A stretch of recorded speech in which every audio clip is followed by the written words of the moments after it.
Suamiku gangguan jiwa.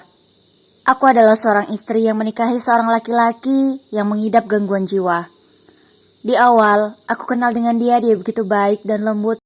Seperti laki-laki normal yang menunjukkan kasih sayangnya terhadap wanita yang dia cintai. Dia memiliki pekerjaan yang mapan dan terlihat sangat bertanggung jawab sehingga aku yakin untuk menikah dengannya. 1 jam setelah ijab kabul, aku diajaknya masuk ke dalam kamar. Aku begitu bahagia karena dia sangat lembut memperlakukan aku. Tapi, dia sangat aneh. Dia memegang sebuah boneka dan berkata padaku, "Aku ingin kamu seperti boneka ini, yang bisa aku kendalikan semauku." Aku terkejut, aku masih bingung dengan apa yang dia maksud. Dia membentakku, "Kalau aku bilang off, kamu harus berhenti. Jangan bicara apapun." Aku tidak mengerti dan aku menanyakan hal itu padanya. "Ini apa maksudnya?" kataku. Tapi dia malah marah dan membentakku. "Aku mau kamu diam ketika aku bicara off." Aku syok sekali.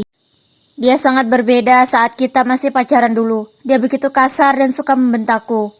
Malam pertama kami dilalui dengan suasana yang sangat mencekam menurutku. Karena dia selalu memaksa aku dan tidak bisa berlaku lembut. Dia sangat kasar dan tidak memperlakukan aku dengan baik. Dia mau aku selalu dandan cantik setiap saat dan setiap waktu. Dia tidak ingin melihat aku tanpa makeup. Aku disuruhnya dandan setiap saat. Bahkan aku harus bangun lebih awal darinya dan sudah dandan ketika dia sudah membuka mata. Aku agak risih dengan peraturan yang dia buat. Tapi aku bisa apa? Aku akan kena marah jika aku menolak apa yang dia mau. Akhirnya aku menuruti apa yang dia inginkan, dengan harapan dia akan berubah dan tidak akan kasar padaku. Minggu berganti minggu, bulan berganti bulan, dan suamiku semakin kejam padaku. Dia akan marah jika apa yang dia mau tidak sesuai dengan harapannya. Saat itu aku masak semua makanan yang dia suka, tapi dia marah karena ada satu makanan yang tidak sesuai dengan seleranya, yang katanya keasinan dan agak kurang pedas.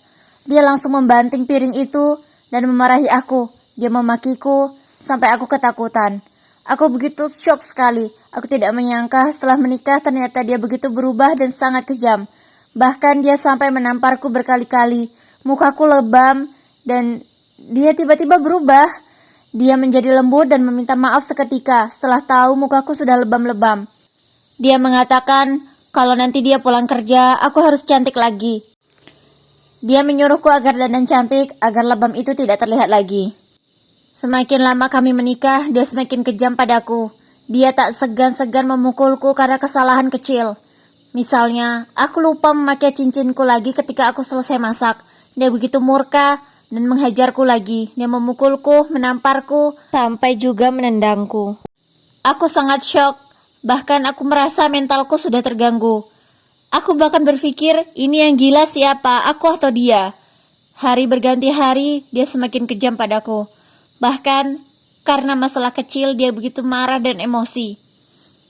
Tak jarang dia juga salah paham padaku. Dia sering menuduhku aku selingkuh dengan seorang laki-laki, yang padahal tidak pernah terjadi sedikit pun. Waktu itu, temanku mengembalikan HP-ku yang tertinggal di kantor, dan suamiku datang menjemput. Dia marah-marah karena dia menuduhku selingkuh dengan laki-laki itu, padahal dia hanya temanku yang mengembalikan handphoneku yang tertinggal. Dia marah dan hampir menonjok pria itu. Aku sangat malu sekali dibuat suamiku. Kenapa dia begitu kejam dan aneh seperti ini? Setelah 5 bulan kami menikah, aku hamil. Aku sangat bahagia dengan kehamilanku, tapi juga aku panik karena aku takut jika aku masih tinggal bersama suamiku, dia akan menyiksaku dan membahayakan anakku. Akhirnya, aku beranikan diri untuk bicara ke ibuku tentang apa yang sudah suamiku lakukan selama ini. Ibuku begitu panik setelah tahu ternyata selama ini aku disiksa suamiku. Aku berniat ingin bercerai dari suamiku dan tinggal bersama ibuku agar anakku tetap baik-baik saja. Aku takut akan terjadi sesuatu pada anakku jika aku masih tinggal bersama suamiku. Aku takut dia akan menyiksaku sehingga membahayakan bayiku. Namun tiba-tiba suamiku datang. Dia mengajakku pulang. Dia memaksaku pulang agar ikut dengannya. Aku sangat takut sekali. Aku tidak mau tapi dia masih memaksa. Hingga aku katakan aku sedang hamil dan jangan siksa aku. Dia langsung berubah. Dia begitu lembut dan baik. Dia begitu menyayangi aku dan mengajakku pulang dan akan berjanji tidak akan menyakiti aku. Aku sangat senang sekali karena dengan kehamilanku suamiku bisa berubah. Aku sangat bahagia karena suamiku sekarang lembut dan baik kepadaku. Hingga usia kehamilanku sudah memasuki 6 bulan. Kami USG untuk mengetahui jenis kelamin bayi kami. Setelah dokter membacakan hasil USG, ternyata jenis kelamin anak kami adalah perempuan.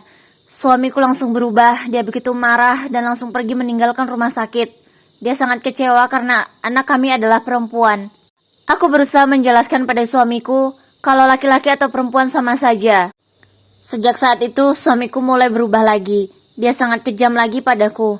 Karena hal sepele dia akan marah padaku. Bahkan dia tidak peduli kalau aku sedang hamil mengandung anaknya. Dia tetap menyiksaku, bahkan memukulku tanpa segan, tanpa kasihan sedikit pun. Hingga aku jatuh dan perutku sangat sakit. Aku meminta tolong padanya untuk dibawa ke rumah sakit, tapi dia tidak peduli sama sekali. Akhirnya aku berjalan sendiri ke rumah sakit agar bayiku bisa diselamatkan.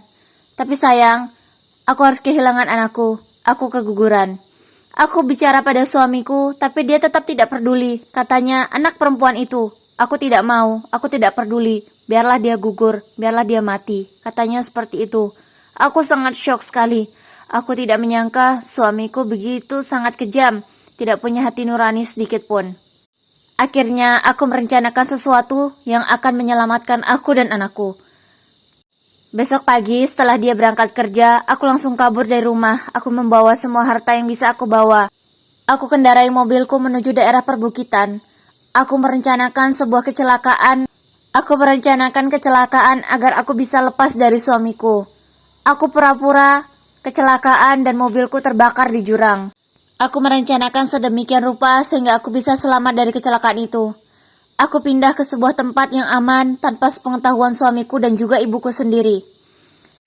Dan satu hal yang perlu kalian tahu, anakku masih ada di dalam kandunganku dan dia masih baik-baik saja.